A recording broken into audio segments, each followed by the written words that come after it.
I have lived in the community for almost 22 years now. And what I find, what enables us to live in harmony with each other is our practice of the mindfulness trainings. In our community, there are monks, nuns, laymen, laywomen.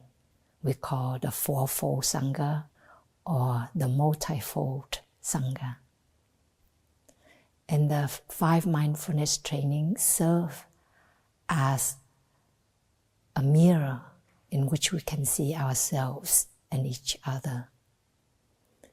They help us to see our thoughts and work with our thoughts, to see our speech and train ourselves to speak in the spirit of love and kindness.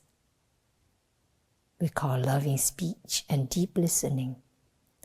And we also, the trainings help us to work with our behaviors, our bodily actions. So they help us to train the three aspects of our actions, of thoughts, speech, and bodily actions in a very concrete way.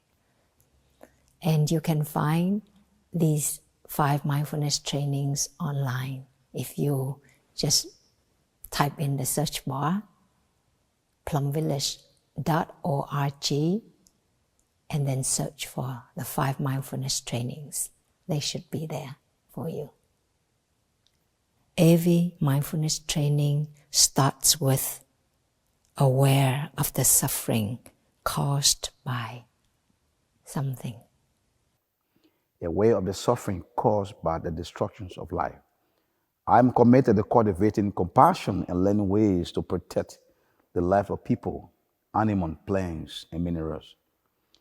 I am determined not to kill, not to let others kill, and not to support any act of killing in this world, in my thinking and in my way of life. In my thinking and in my way of life.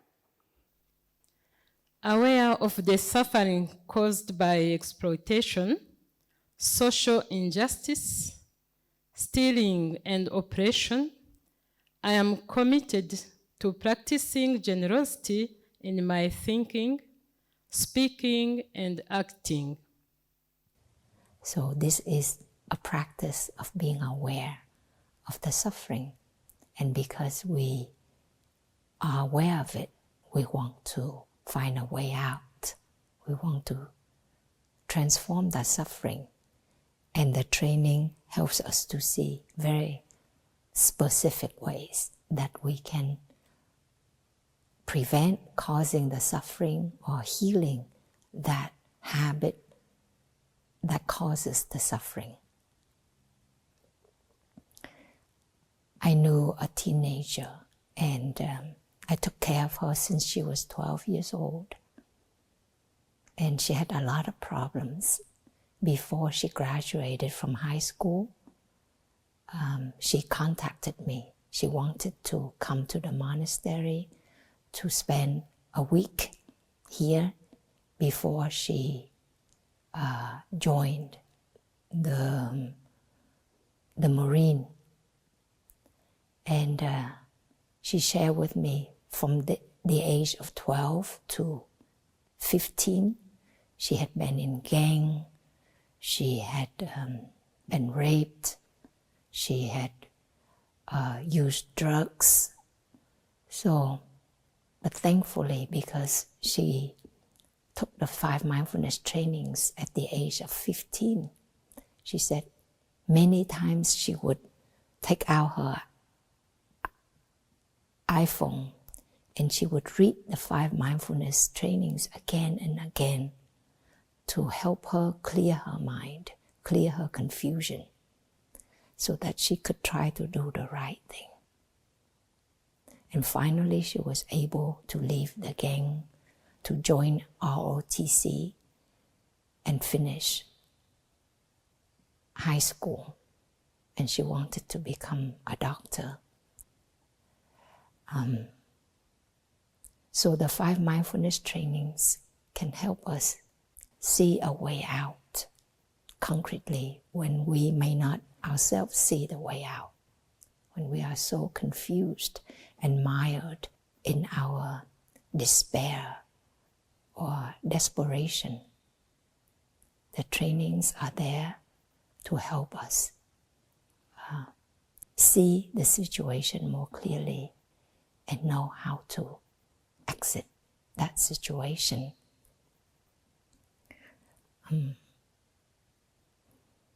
For example, the first training is about reverence for life. Reverence for lives of people, animals, plants, and minerals. I am determined not to kill, not to let others kill, and not to support any act of killing in this world, in my thinking and in my way of life. In my thinking and in my way of life. In the practice, I've learned to have reverence for my own life. Growing up, I had many suicidal thoughts that it became a habit for me to think of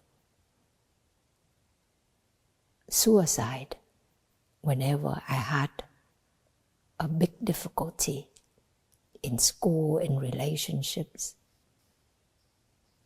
And so when I began to practice this first training, I realized that I need to have reverence for my own life, not to think of harsh, lethal thoughts towards my own body. And instead, I practice loving speech and deep listening to my own body to heal that wounded child in me. The second mindfulness training is about true happiness. I will practice looking deeply to see that the happiness and suffering of others are not separate from my own happiness and suffering. That true happiness is not possible without understanding and compassion, and that running after wealth, fame, power, and sensual pleasures can bring much suffering and despair. Again, in my own life experience, I thought if I got a really high education, a good career, a loving partner, it would compensate for all the losses in my life. But I think most of us realize that true happiness comes from something deep within, that we are able to be there for ourselves, to take care of our strong emotions, to take care of our loved ones. That brings true happiness.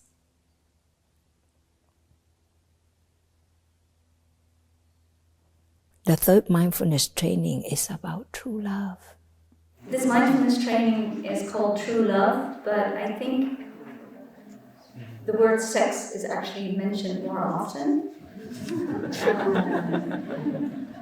We mistake sex for love. And those of us who feel insecure, uncertain, wounded in ourselves, we seek for approval from others, especially through relationships and sex. But that only brings more injury, more pain to our body and our mind, more abuse to ourselves. So the practice of true love is to come back, to care for our body and mind, to be our own soulmate, to remember to know and to take good care of ourselves. That's the definition of a soulmate in Vietnamese. And in this training, we also learn to protect children from sexual abuse. Many parents, when they suffered from sexual abuse or domestic violence, when they grow up, the cycle repeats. If we haven't known how to heal that pain in our own lives, we may feel so overwhelmed by the suffering, or we are so numb to life that inadvertently in our relationships, the abuse is repeated.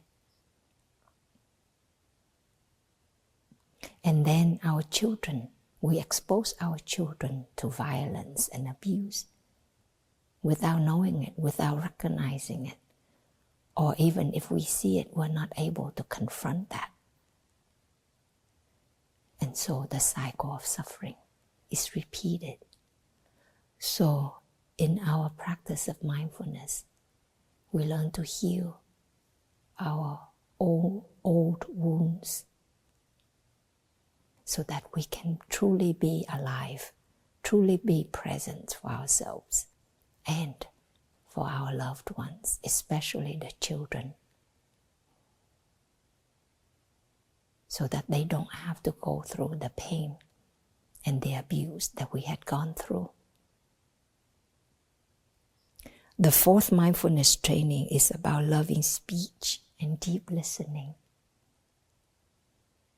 And it was a lesson that while I was trying to listen deeply outside, I wasn't listening deeply inside. We need to practice that with ourselves. In sitting meditation, we practice deep listening. First of all, is to our breathing, because our breathing reflects our state of mind. We breathe differently when we're angry versus when we're sad, versus when we feel safe and secured. We listen deeply to our body, and we say lovingly to the body, "Hello, body. I know there's pain.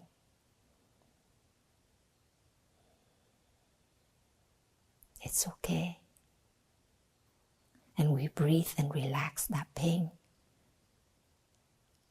And we find ways to take care of that pain, of that symptom.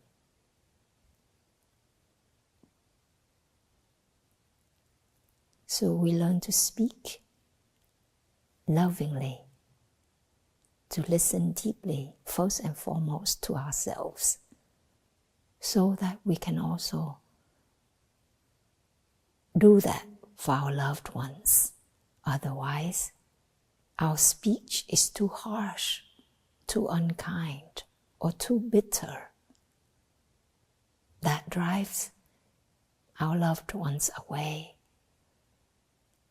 It causes more pain and suffering in ourselves and in our loved ones. So loving speech and deep listening can reestablish communication with ourselves and our loved ones. The fifth mindfulness training is about nourishment and healing. We all say and think that we want to be happy. We don't want to suffer. But if we look deeply and be honest with ourselves, in our daily life we consume a lot of suffering. Consuming through my eyes and consuming through my ears. Through movies, music, conversations, thoughts, actions, we bring in toxins to our bodies and our minds. So the fifth mindfulness training helps remind us to bring in only the positive thoughts, speech, and actions. to be aware when the message is not positive and not to bring it into our own consciousness. When you see a billboards that are not beneficial, a song, a conversation that are not nourishing, you can breathe, relax your body, and you can walk away. Don't expose yourself to it. If you know it's not beneficial, not nourishing. So through awareness of the foods, the nutriments that we bring into our eyes, our ears, our nose, our mouth, our body, through touch, through our thoughts, we only nourish ourselves with positive, nourishing nutriments, input, because the input will affect the output. The output will affect the input. The output reflects the input.